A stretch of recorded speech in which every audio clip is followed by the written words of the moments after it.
Good afternoon, sir. Good afternoon, everyone. I'll be presenting a short case on CA ovary. A 60-year-old postmenopausal lady came with complaints of abdominal distension for past 1 month. History of preceding illness. The patient was apparently normal 1 month back. After which she developed abdominal distension, which was insidious in onset and progressive in nature. She also complains of early satiety for past 1 month. Also complains of weight loss for past 1 month. Menstrual history, menarche at 12 years of age, cycles were regular. Menopause at 50 years of age, no history of postmenopausal bleeding. Obstetric history, P2L2, first childbirth at 22 years by normal vaginal delivery. Second childbirth at 27 years by normal vaginal delivery. Postpartum sterilization done, never had any contraceptions. Past history, no history of diabetes, mellitus, hypertension, asthma, epilepsy or TB. Family history, no similar complaints in family, no history of malignancies in family. General examination, patient is moderately built and poorly nourished. Pallor is present, no interest, no cyanosis, no clumping, no pedal edema, no generalized lymphadenopathy. Breast and thyroid examinations are normal. On abdomen examination, abdomen was distended on inspection, flanks were full. On palpation, a solid mass is palpable in the right iliac region of size 5 into 10 cm, irregular surface, variable in consistency, lower border was felt, mobility is restricted. On percussion, dullness over the mass, shifting dullness was present. Provisional diagnosis, abdominal mass with ascites, probable diagnosis, malignant ovarian tumor. Okay, you don't have any differential diagnosis? Different diagnosis, there can be tubo-ovarian masses or masses like ileocecal TB, mesenteric cysts, yes. appendicular masses, renal masses. But typically you may not get a good mass in tuberculosis. It will be downy feeling as such. But ascites can be there, no? If it is a cystic mass, that will come under the differential diagnosis. Okay. Here mainly you have to suspect a colonic mass, no? Colonic mass. Because there is ascites and altered symptoms and all. And so colonic mass you have to doubt, and renal masses, retroperitoneal tumors. Can it be a fibroid? No, ma'am. Why? Because fibroid present in the reproductive age group. The patient is 60 years old and post. And with the ascites is very rare, no? And loss of weight, loss of appetite, disease.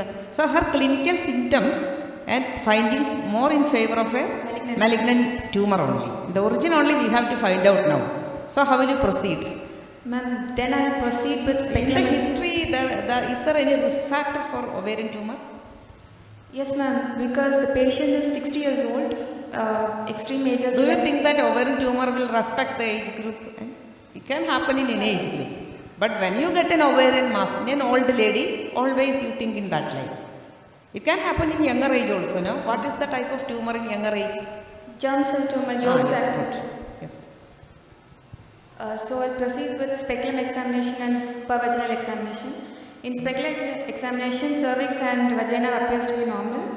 And in pervaginal examination, we do bimanual examination, where you can see the lateral fornix, the mass may be palpable.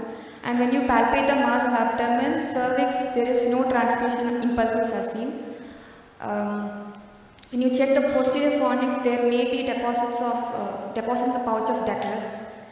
Okay. So these are the findings you especially look for.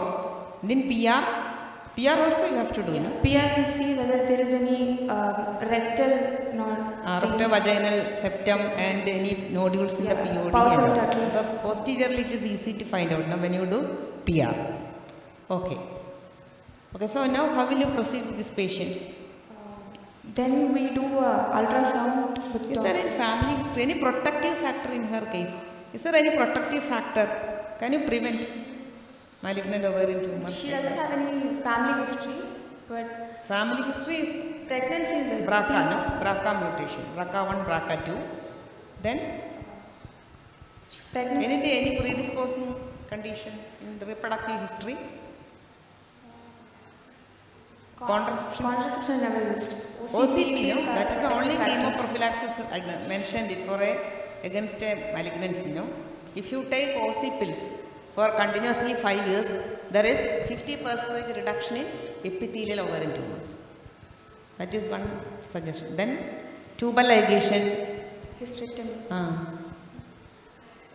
Prophylactic oophorectomy, risk reduction surgery, all these are mentioned. Okay, so how will you proceed with this case?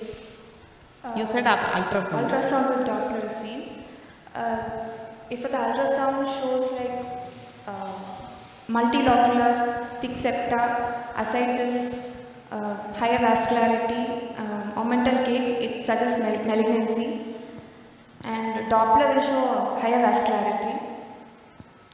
And to differentiate whether it's benign or malignant, we go for higher modalities like CT or MRI. CT shows the operable condition of the patient and the extent of the tumor, whereas MRI shows the origin and characteristics of the tumor. So then we go with the blood glucose. What is the role of X-ray chest? X-ray chest is seen whether there is any pleural effusion is present or not. And any deposits, parenchymal deposits. Lung metastasis. If there is pleural effusion, the staging will be? Stage 4A. 4A. Okay. And also, is there any place for endoscopy? Colonoscopy and all, OGD-scopy? Yes, we do that to check whether there is any In this GA case, pattern. there are definite indications, no? What is the presenting symptom itself? Early satiety. Distension, weight loss. So what is that ovarian tumor where the primary is in stomach? You don't know the tumor name, but the primary is in stomach.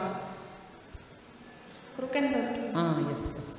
Okay, so colonoscopy and OGD-scopy and indicated if there are a lot of bowel symptoms, bilateral solid tumors with ascites and all, no? Okay. Then, can you do a simple thing when you do ultrasound for this patient? There are a lot of ascites, no? Yes, ma'am. So what? Ascitic fluid cytology. Ascitic fluid can be aspirated and sent for cytological evaluation. But can you treat the patient with cytology? Any malignancy, there should be histopathology, no? To treat. That is the rule. Okay.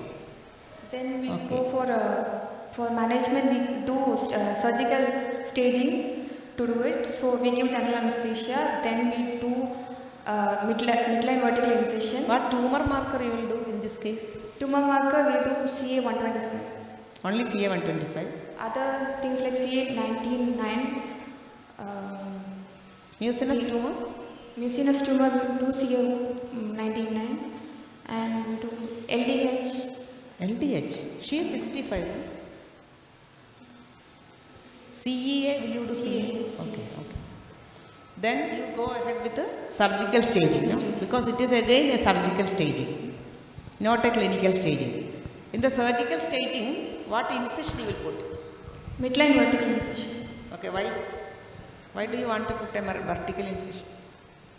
Because it will be very dirty now to put a vertical incision. We need to do a peritoneal exploration. You want to explore the upper abdomen for any evidence of subdiaphragmatic area, liver, everything. Not only that, what else? We need to palpate and see inspections, all the other organs, whether that's okay or any deposits are there. In this case, actually you don't want to rupture the tumor, no? Because it will cause more damage. Now, when you rupture the tumor, the peritoneal metastasis will increase, no? Suppose in this case, already ascites is there, so there is no this thing. But if the ascitic fluid is negative for malignancy, it can be negative also. Maybe due to reactive ascites, no? You rupture the tumor and the tumor spills happen because of you. A stage 1 can become A, become C immediately, no? When you rupture it, stage 1C, 1A will become stage 1C, no? So she needs adjuvant therapy then. Otherwise, no need like that, no? So avoid tumor rupture. When you put a fan and steel, there is more likely to be like that. Okay. So after staging laparotomy, you inspect all the sanctuary areas, no? Starting clockwise, you have to inspect. And what surgery you will do? We do total abdominal hysterectomy. Extrafacial. And we do bilateral salpingo oophorectomy followed by ileocecal omentectomy and infracolic. infracolic, not ileocecal, infracolic. oventectomy and lymphodectomy. Lymphodectomy has got a sure role in early cases, if not in late cases. Early cases, lymphodectomy. Because what is the aim of your surgery? What is your aim of your surgical? The prognosis mainly depends upon that. The primary treatment should be the optimum treatment for the patient. So your upfront surgery should be giving a good cure if what? Dash.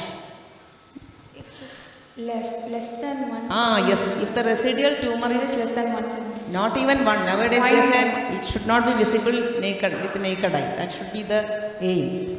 So possible, and the ovarian tumor metastases are superficial implants. They don't go much deep infiltration. No?